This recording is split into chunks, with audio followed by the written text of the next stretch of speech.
Hola, mi nombre es Eduardo Rosas y este es mi canal de finanzas personales.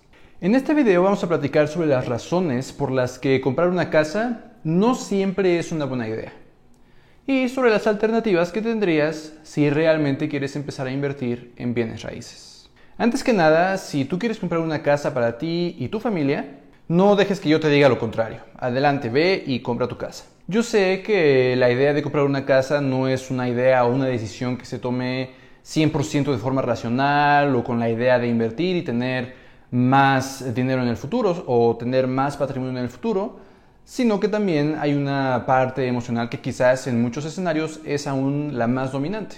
La decisión emocional de comprar una casa, de tener un lugar donde criar a tu familia, un lugar donde se puedan sentir protegidos, en donde veas crecer a tus hijos o veas crecer a tu familia, etc. Entonces entiendo que la decisión de comprar una casa no siempre es una decisión que tomemos porque queremos eventualmente ver el valor de la casa crecer. Entonces, si ese no es el objetivo, si lo que realmente quieres es tener tu patrimonio, donde veas a tu familia crecer, hey, ve y compra la casa de tus sueños. Si tu escenario, por el contrario, es otro, no necesariamente uno de dónde criar a tu familia, sino quieres ver en el futuro cómo el valor de tu casa crece, bueno, este es el video para ti. En este video vamos a platicar sobre por qué no comprar una casa es la mejor opción. La forma en la que lo veo, hay dos razones principales por las que no deberías de comprar una casa. Y la primera no es algo verdadero para todas las personas. La primera razón que voy a explicar al principio es un poco vaga, muy dependiente de muchas situaciones. Así que empecemos con esa antes de ir a la segunda, que es así, aplica para todos. La razón número uno por la que no deberías de comprar una casa es que es una mala inversión. Y es que la mayoría de nosotros no puede comprar una casa de contado. No tenemos 1,000,000 o 500,000 pesos o 3 millones o 10 millones de pesos ahí en el banco listos para ir y comprar una casa. La mayoría de nosotros necesitamos de un crédito. Y entonces vamos a un banco, o vamos con el Infonavit o algún programa similar en tu país, o vamos con alguien que nos preste ese dinero, y ese alguien nos va a cobrar intereses. Y entonces, si compramos una casa de, digamos, 1,000,000 de pesos, el costo real de la casa ya no va a ser 1,000,000 de pesos. Va a ser 1,000,000 de pesos más los intereses que tengamos que pagar a quien nos prestó el dinero. Entonces saldrá mucho más cara. ¿Cuánto más cara, te preguntas? Bueno, tomemos un escenario común en el que quien nos presta el dinero nos cobra 12% de interés anual. Y que además vamos a pagar a lo largo de 30 años ese 1,000,000 de pesos que pedimos prestado. Al final de los 30 años, ese 1,000,000 de pesos fácilmente se pudo haber triplicado, incluso casi cuadriplicado. Entonces nuestra casa de 1,000,000 de pesos de pronto nos costó casi 4 millones. Y entonces hay varios escenarios aquí. Número uno es que, ¿acaso crees que el valor de tu casa pueda incrementarse al mismo tiempo que lo que estás pagando por ella? Quizás ahorita cuesta 1,000,000, pero ¿estás seguro de que costará 4 dentro de 30 años? Quizás sí, pero quizás no. Y estoy seguro que hay varios mercados en los que el valor de la casa realmente puede crecer muchísimo. Hay algunos lugares donde el mercado inmobiliario realmente ha crecido en su valor. Y te das cuenta que si hubieras comprado una casa hace 10 años ya tendrías el doble, el triple o hasta más. Pero en el mismo contexto, bueno, hay otros mercados en donde el valor de la casa crecería muy poco. E incluso también existe la posibilidad de que tu casa pierda valor. No es muy probable, pero la posibilidad existe. Ahora, quizás tú no piensas en que cuánto va a valer dentro de esos 30 años, si vas a recuperar lo que vas a pagar tanto de la casa como de los intereses. A lo mejor piensas rentarla. Pero pregúntate entonces ahora, si el valor que puedes sacar de la renta, lo que vas a cobrar mes con mes, es suficiente para pagar la hipoteca. Quizás sí, quizás te alcanza para pagar la hipoteca e incluso te sobra para dar mantenimiento a la casa, pagar los impuestos, etc. Para este momento quizás te estés dando cuenta de a qué me refiero con que este primer punto, esta primera razón, es tan variable. Y es que en algunos mercados quizás sí la renta te sea suficiente para pagar la hipoteca, pero en otros probablemente no. Y aparte, incluso en los mercados donde sí te alcanzaría para pagar la hipoteca, pregúntate qué pasaría si en determinado momento no la estás rentando. ¿Qué pasa si por unos meses no se está rentando, la estás remodelando o simplemente no hay nadie que la rente en ese momento?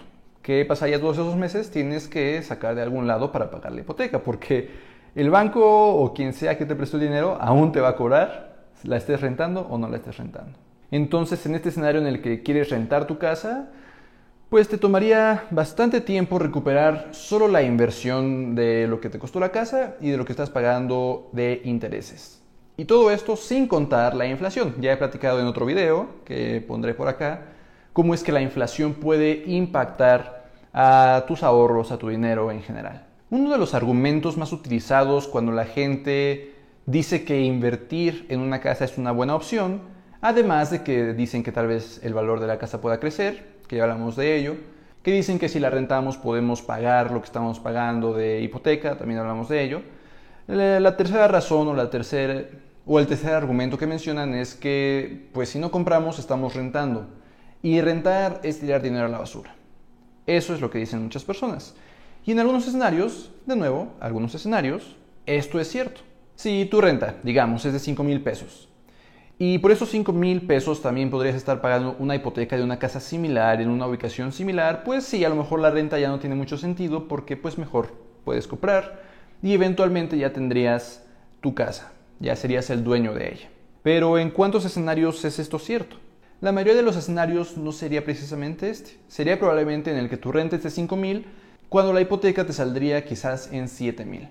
O que tu renta es muy baja y son 2,000 o 3,000 pesos al mes, y comprar pues elevaría mucho tu gasto cuando se trata de vivienda si empiezas a pagar una hipoteca. Entonces justificar esta diferencia entre lo que pagas de renta y lo que tendrías que pagar de hipoteca se vuelve una situación difícil, de nuevo dependiendo del escenario en el que te encuentras. Entonces estos 3 puntos importantes son por qué el comprar una casa no es una buena inversión. Entonces esta primera razón fue un poco vaga. Depende de algunas variables, depende de un mercado en particular. Entonces no es algo que quizás hasta este momento te haya servido mucho. Quizás incluso te estoy dejando con más preguntas, más dudas, que tienes que empezar a resolver, que tienes que empezar a contestar antes de decidir si comprar tu casa o no. Pero la segunda razón por la que no deberías de comprar una casa, esa sí aplica a todos. Y es la que quizás haga que ni siquiera tengas que contestar las primeras preguntas. Si esta razón es suficientemente fuerte y aplica a ti, quizás ni siquiera tengas que resolver las dudas que te surgieron con la primera razón. Y la segunda razón es que nunca debes de poner todos tus huevos en una sola canasta. No tener toda tu inversión en un mismo activo. Y eso es lo que normalmente pasa si vamos y compramos una casa. Quizás sepas que tener todos tus huevos en una sola canasta, toda tu inversión en un solo activo, solo incrementa el riesgo. Y es que para la mayoría de nosotros, una casa de 500,000, 1,000,000, 2,000,000, 10 millones de pesos, fácilmente se puede convertir en el 70, 80, 90, 99, 100% de todas nuestras inversiones, todos nuestros activos, todo nuestro patrimonio. Y eso es incrementar nuestros riesgos sin necesidad. ¿Qué pasa si algo le pasa a la casa? Ahí va todo tu patrimonio. ¿Qué pasa si el valor del mercado inmobiliario se cae en donde está tu casa? Pues ahí va un buen cacho de tu patrimonio. Por eso es que tener toda tu inversión en un solo activo no es para nada recomendado. Sería prácticamente como invertir todo tu dinero, todas tus inversiones en las acciones de una sola empresa. Entonces estaría tu patrimonio a merced completa de esa empresa. Si hace algo mal esa empresa o si su competencia la destruye, pues ahí va todo tu dinero. Por eso lo que más buscamos cuando estamos construyendo nuestro patrimonio, nuestras inversiones, es diversificar. Esa palabra es la palabra clave, diversificar. Y hablaré más sobre cómo diversificar en otro video. Así que aprovechando, si quieres ver ese video, saber en cuánto se publique, suscríbete, dale click a la campana de notificaciones para que no te lo pierdas. Pero por ahora ten en mente que lo que buscamos es diversificar. Una pequeña nota aquí. Esto no necesariamente aplica si estás invirtiendo en un activo de muy bajo riesgo. Por ejemplo, la deuda del gobierno de un país. Eso sí, si al principio no estás diversificando, no hay ningún problema. Es lo de menor riesgo, es tan poco riesgo como puedas tener. Empezamos a diversificar cuando queremos tener más rendimiento, pero aún controlando el riesgo. Pero sí, no dejes de tener en mente que diversificar es la palabra clave que debes de tener en cuenta cuando estás decidiendo en qué invertir. No quieres tener un buen cacho de tu portafolio en un solo activo, ni siquiera en un solo tipo de activo. Pero más acerca de eso en otro video. En este, solamente te digo que entonces si queremos diversificar, tener tanto porcentaje de nuestras inversiones en un solo activo es mala idea. De hecho, tener 40% de tus inversiones en bienes raíces no es una buena idea. Y estoy hablando de solo el 40%. Ni hablar del 80 o del 95 o del 99%. Por esta gran razón, la razón número 2 es que no te recomiendo comprar una casa. Con esto en mente, entonces, si tú, por ejemplo, ya tienes 2 millones de pesos invertidos en varios activos y está bien diversificado, pues puedes tomar el 20 a 30% de esos activos y utilizarlos para comprar una casa. Y aún tu portafolio estaría bien diversificado. Si tú tienes 10 millones de pesos invertidos por todos lados, puedes sacar 2 millones de pesos de ese portafolio y usar eso para comprar una casa de 2 millones. Tal vez incluso de 3 millones, el 30% de tu portafolio. Más allá del 30-40% ya sería arriesgar una muy buena parte de tu portafolio en un solo activo. Finalmente, hablemos de la alternativa. Para todos nosotros que no tenemos 10 millones de pesos invertidos en todos lados como para agarrar 2 o 3 millones e ir a comprar una casa, pero aún queremos invertir en bienes raíces, no hay que nos detenga. También hay opciones que no significan necesariamente ir a comprar una casa ni siquiera de 200, 300 mil pesos. Podemos invertir desde muy poco. Y por muy poco me refiero a solo unos cuantos pesos, ni siquiera 1,000 pesos. Podemos empezar a invertir con muy poco capital. Y las alternativas, yo te recomendaría 2 alternativas. En el contexto de México hay una alternativa que es invertir en fibras, que son fideicomisos de infraestructura y bienes raíces, fibras.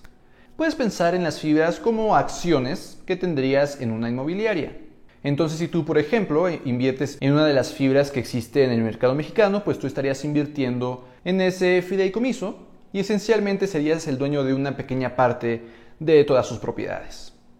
Uno de los ejemplos de fibras es Fibra 1, que normalmente encontrarás como FUNO, abreviado en la Bolsa Mexicana de Valores. Fibra 1 es la fibra más grande en México actualmente y es en la que podrías considerar empezar a invertir. Fibra 1, por ejemplo, es dueña de 559 propiedades, incluyendo 1 de cada 3 metros cuadrados de oficinas que están en oferta en Paseo de la Reforma, en la Ciudad de México. Entonces, estarías invirtiendo en un portafolio de propiedades inmenso, 559 propiedades, que incluye 1 de cada 3 metros cuadrados de oficinas en Paseo de la Reforma. Ya no es una casa que compras quién sabe en dónde, una sola casa, sino un cachito, sí, pequeñito, de todas esas 559 propiedades que tiene Fibra 1. Entonces, pues ya está más diversificada tu inversión. Esta es la alternativa que podrías considerar si quieres invertir en bienes raíces.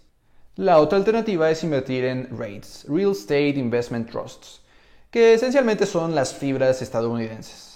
Y puedes invertir en ellas a través de ETFs. He hablado acerca de un ETF en un video que también podré por allá. No necesariamente acerca de qué son ETFs, pero por si lo quieres ver. Lo que sí es que este ETF te permitirá invertir en unas de estas REITs que están en Estados Unidos. Y hay un ETF en particular que te recomiendo que está administrado por Vanguard. También en ese video hablé un poco acerca de Vanguard. El ETF es VNQ, así lo puedes encontrar en tu casa de bolsa, la que sea que utilices. Por acá hay un video donde puedes aprender a utilizar Home Broker si quieres empezar a invertir a través de esa plataforma. Y alternativamente, si no encuentras por alguna razón VNQ de Vanguard, puedes buscar USRT, que es otro ETF, pero este no es de Vanguard, este es de iShares. Entonces, estas son 2 alternativas, fibras o REITs, y dentro de REITs, el de Vanguard o el de iShares. Pero, aún en estos casos, recuerda no utilizar de pronto el 40-50% de tu portafolio. La idea es utilizar, de preferencia, solo el 20% de tu portafolio. Quizás te preguntes de dónde sacó este 20%. Bueno, este 20% lo saco del modelo de Swensen. Este modelo lo creó David Swensen, que es una leyenda de inversiones y ha hecho crecer el portafolio de la Universidad de Yale increíblemente, en 12%, 14% anual por mucho tiempo. Entonces mucha gente confía en su modelo y su modelo justo dice que es el 20% de tu inversión que deberías de destinar a bienes raíces. De ahí saco ese 20%. Por supuesto, este 20% no es que esté labrado en piedra, podrías acomodarlo a tu situación, pero hablaremos más de eso en otra ocasión. Por ahora, un 20%, si consideras invertir en bienes raíces, es un buen porcentaje, quizás 30%, pero no pasarnos de ahí porque ya es destinar mucha parte de nuestra inversión a un solo tipo de activo.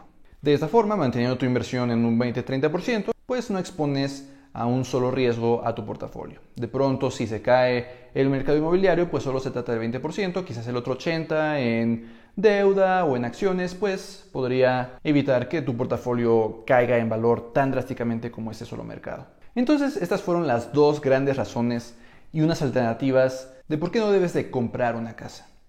Si encontraste este video útil, voy a hacer videos similares a este sobre finanzas personales. Así que suscríbete y dale click a la campana de notificaciones para que sepas en cuanto publique un nuevo video. Dale like, compártelo con alguien que crees que tal vez le parezca útil, alguien que quizás esté pensando en comprar una casa y esté un poco indecisa, pues quizás este video le pueda ayudar a decidirse completamente quizás al sí, quizás al no, dependiendo de su situación. Nos vemos en la próxima.